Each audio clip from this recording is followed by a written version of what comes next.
mày đây.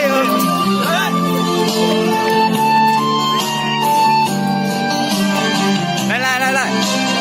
Em ơi. Đây. Tay.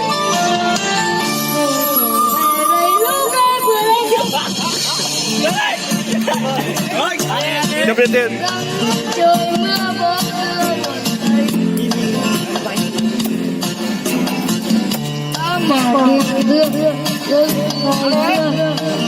Bao nhiêu kỷ niệm em anh một tình yêu bên trên tận đây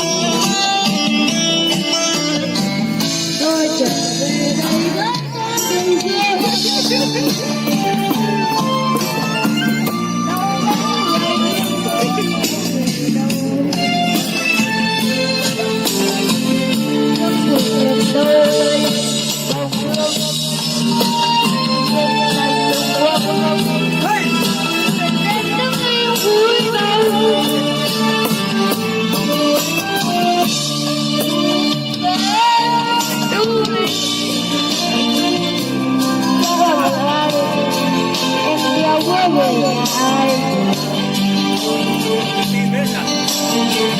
Ân tình xưa là nỡ.